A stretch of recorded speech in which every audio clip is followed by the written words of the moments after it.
Well, welcome back to my Ford Transit Mk8 Campervan build, and today it's the start of an exciting part because in my list of things to do, this is the start of phase 2.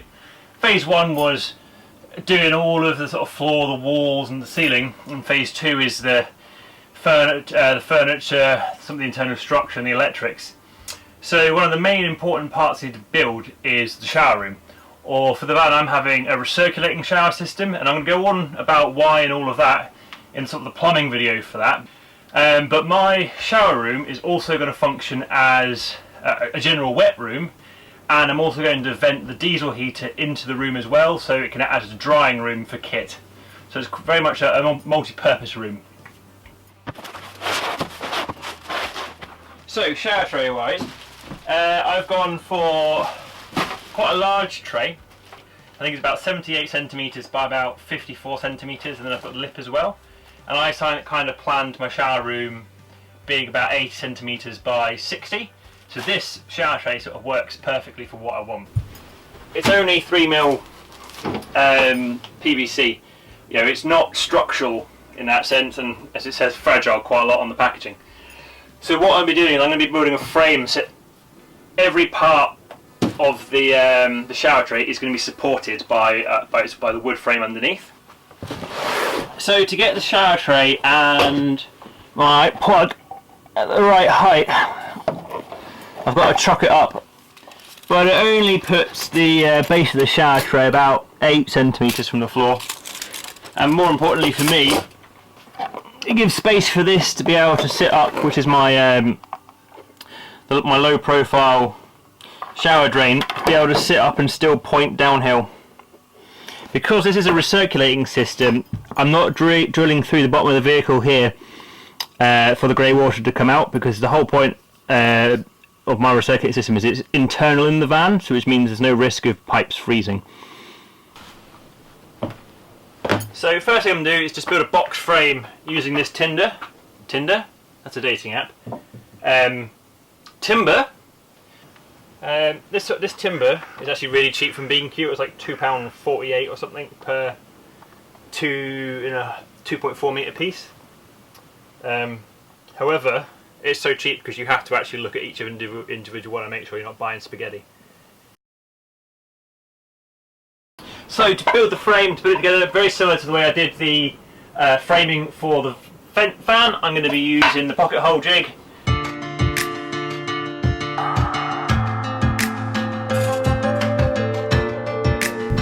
Right, I need to trim this down to be the exact size of the outside of the frame. Easiest way I can think about doing that is using my flush bit on my router. So I did a little tester.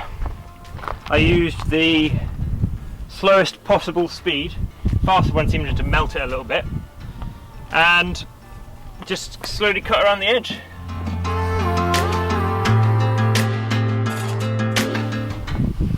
Overall, doing the router gave it far nicer finish than it did just doing those fine little bits of the axle. So the next thing I need to figure out is I need to support the bottom of that. So I think what I might have to do, I might cut a bit of 12mm as an entire sheet, and then make probably some stilts out of the 12mm, which are 54mm high. In lots and lots of places, because 12mm is going to flex if you haven't got it supported well, and use that as the base. Yeah, let's do that. Just to make this process a little bit faster, I've just set up a little fence with a scrap and a clamp, which means all I have to do is slide the next one over.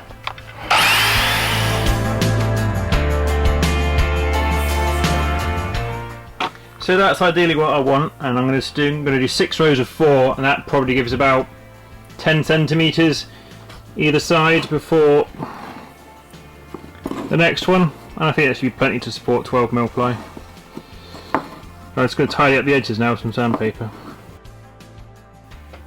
This plug, which is not going to get cut out, but I still need to recess a chunk out of the ply so that will fit in flush. So I'm going to do what I've done on multiple times before. I'm just going to use a Sharpie on the proud section. And then quickly get a bit of wood into place. And then just transfer some of that bit of Sharpie onto my bit below as a marker. Hopefully that's transferred.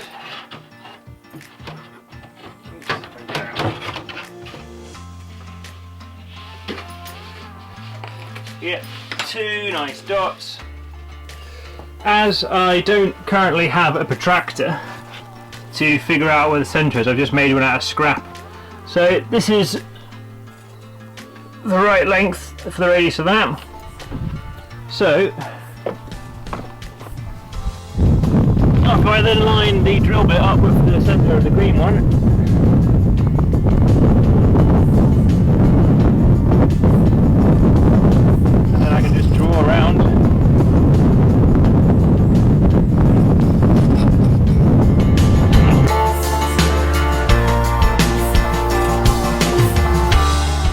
so I'm just going to freehand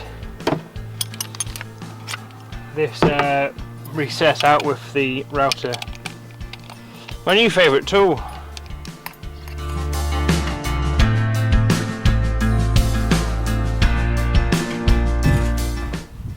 So this is something I've been pondering over and just had a bit of a realisation, is you don't want the shower tank flat as such, because the water's not going to drain towards anywhere. I originally wanted it to drain out this hole here with all the water tank system here, but with the system sitting flat, naturally the direction of water would go is towards this end. The reason that is because the rear wheels of the Transit, or the vehicle generally sits quite high out the back.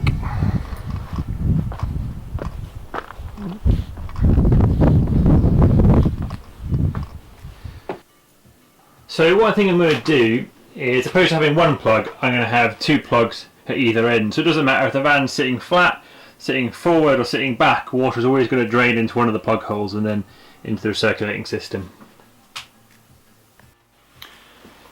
So it's been a few days and now both of my shower traps are here, one for either end. Now I've got to do the awkward task of drilling the holes in there, in the same place as here, then taking it apart, putting all my stilts down to support it, gluing those, but I need to lay them out in a way which isn't going to interfere with the pipes.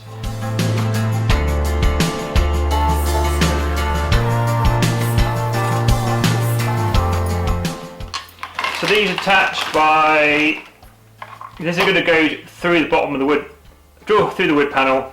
This is going to clamp to the bottom of the wood, which I'm going to waterproof with sealant. And then this gets clamped inside and will get screwed down, clamping the glass together, and I'm then going to Sikaflex.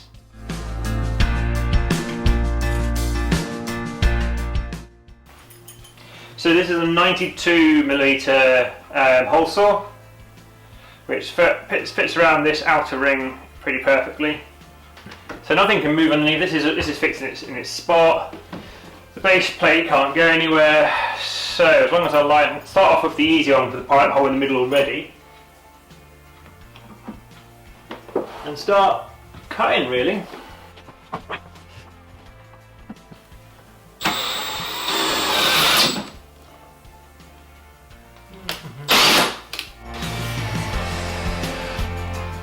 One hole. The smell of melting plastic. I am just going to chuck a bit of wood underneath it, so if I go too far I don't smash into the tiles below.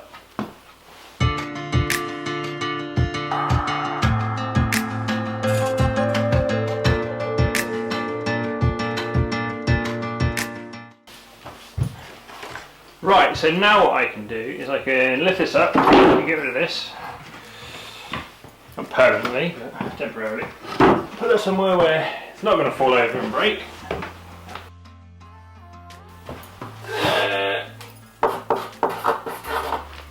Just so I don't make any mistakes.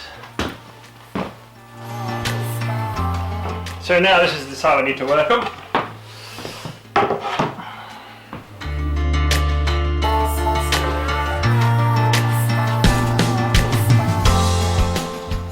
So what I can do now is I can start mocking up the location of all of these blocks.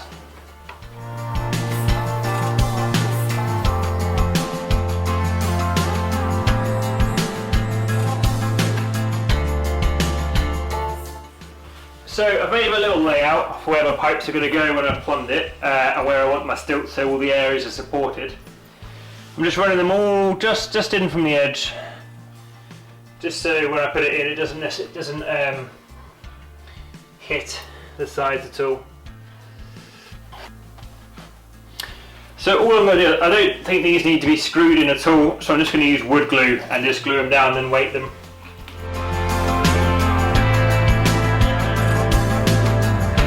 You might recognise this as a very similar shape, mainly as I made a mistake, so I had to cut another one. That's going to get some weights for it as well. You might have guessed those are probably related to the build. Those are my two AGM 95 amp hour batteries. Well, the glue's set. So, on my test fit, on the original one, on the original plug hole which I measured, this comes out the side, which is fine, but I've got a slight issue. When this is on here, there isn't actually enough clearance. Here, this hits the floor, so I'm going to make some little, I've already got these glued on, so I'm going to make some little stilts.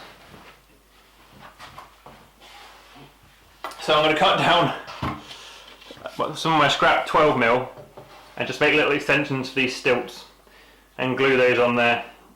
That will raise it up about 12mm, which will be plenty to give that the space it needs.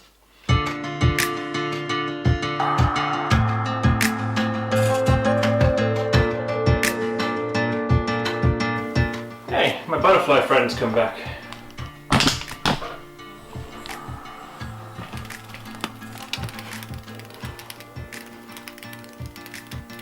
Be free!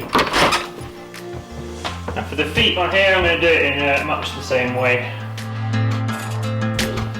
So there shouldn't be really any possibility of water touching this wood, but I do want to seal it up because around the plug holes I've shown there might be some raw wood, well there is currently raw wood, so I'm going to use some yacht varnish, do about 3 coats of that over all the feet on both bits and kind of a lot around these plug holes. That should really seal up the wood, and then I'll be siliconing on the plug afterwards.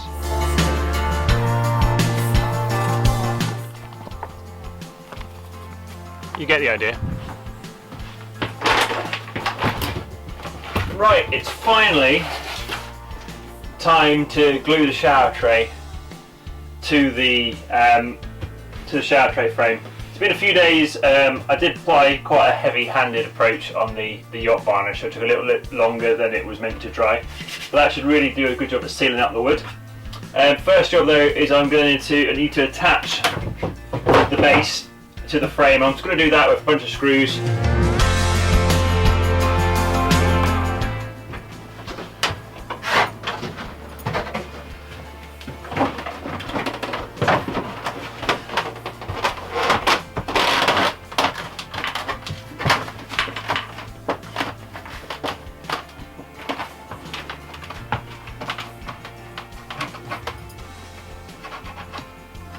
So this is the reason I wanted to do a test fitting to make sure the tray all lined up.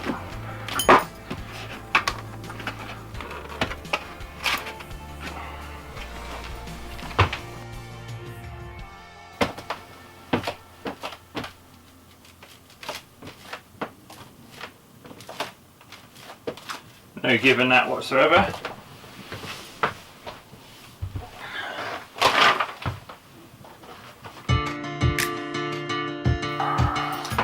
for the glue, well, there's a plumber worker next door, and I just consulted him for free knowledge, and my predicament of having exposed wood edges, and his recommendation was to varnish it, and then opposed to just using sealant, using them a bit stronger, so using some CT1, which is what I use to do the battens for the floor as well. So I'm going to give it a liberal coat. I'm going to glue the tray to the base, across the supports here where the lip is, around here, and then I'm going to put the tray in, turn it upside down, and I'm going to glue these in. So I'm going to glue the gasket directly to the varnished wood below. I'm not going to rely on just the gasket and the wood, and I'm also going to glue this edge to the top of the gasket. Well, the gasket's quite thick, it acts as a spacer. Without the gasket in, the top of this joint here interferes with the bottom of the shower tray. So I'm going to be using the gasket sort of as a rubber spacer and gluing it in solidly, and then I'm going to apply a liberal amount of sealant around here as well. And on the inside, this goes on the shower tray, so that will also be sealed and then sealed around the edge. So I'm about to go pretty heavy on the sealant. And after all the sealant's applied, these two edges are then screwed together. Right, I understand this is probably going to be an over-enthusiastic application of CT1, but yeah.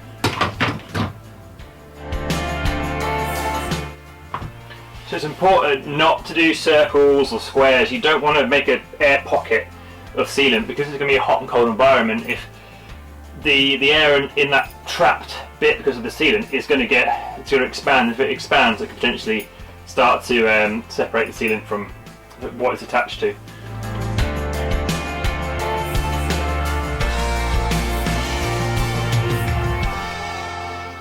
Well, it's never coming off, that's for sure. Here we go.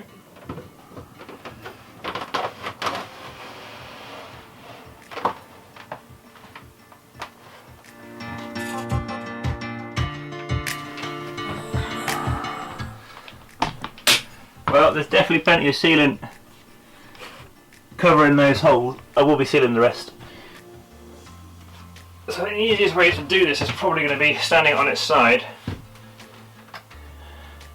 I will clamp everything down as well and weigh it down for actually the curing process.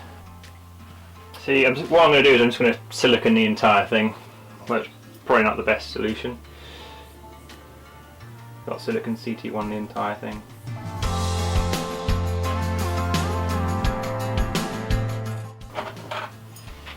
Got my screws in place, ready for the other side.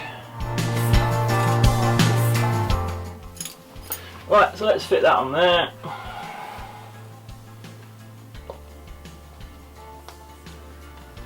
Nice and around the lip like it's meant to be.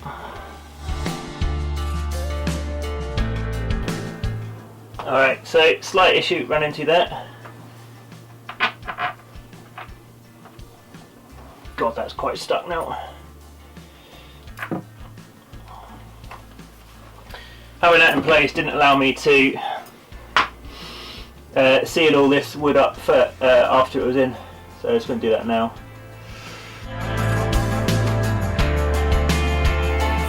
Right, well, there shouldn't be any possible way of the wood getting wet now.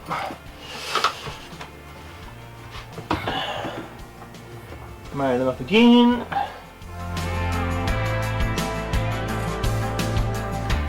Before I fully tighten it, make sure I've got the pipe in the right place. It's not. I want it up there. I think. Probably like that. So they don't need to be ratcheted right down. I think hand tightening, because the glue is going to be the one. So I'm going to put it in a bit.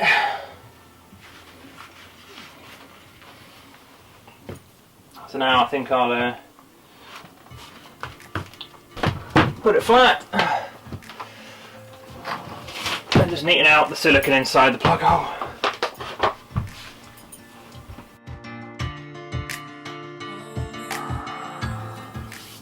Right, time for the other side. Annoyingly, I didn't actually press record for the second one, but yeah, the same thing happened.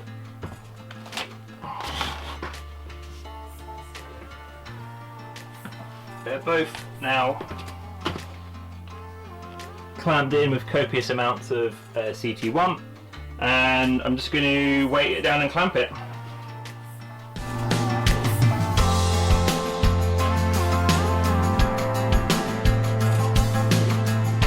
Hopefully, the amount of silicone it probably take, CT1, not silicone, it'll probably take at least 48 hours to fully cure, but hopefully 24 hours I can start doing stuff with it and getting it in, or water testing it before I get it in.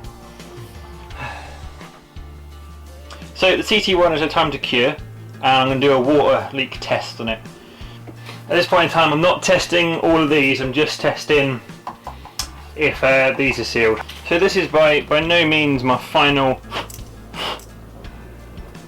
setup.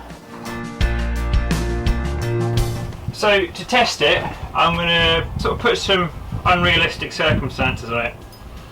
I'm going to fill it with water, or as much as I can be bothered to pour into it, and hopefully that pressure will cause a leak, because when it's in the shower, any water is just going to run down and then be taken up by the pump, so there'll be no backup of water building up.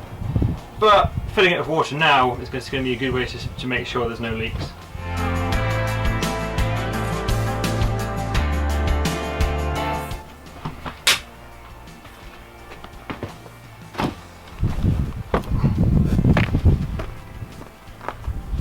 Well, so far a small leak from there, but that's because I've not tightened this up.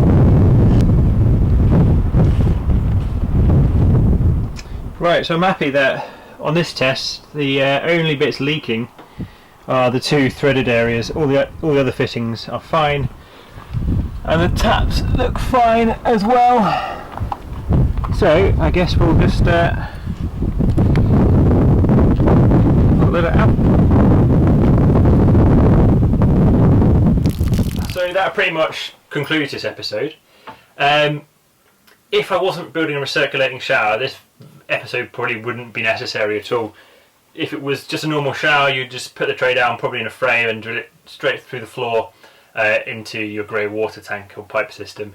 Because I'm building a recirculating system where I need to grab that grey water to purify it and reuse it, it all has to be kept internal, and that makes the whole process a lot more complicated. But I felt, since I was doing that, I wanted to show that process to get an idea of all the thought behind the shower system, that it's a little bit more complicated than just your standard shower in your van.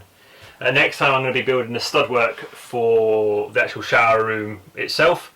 So once again, thank you for joining me. Feel free to subscribe, and I will see you next time. Cheers!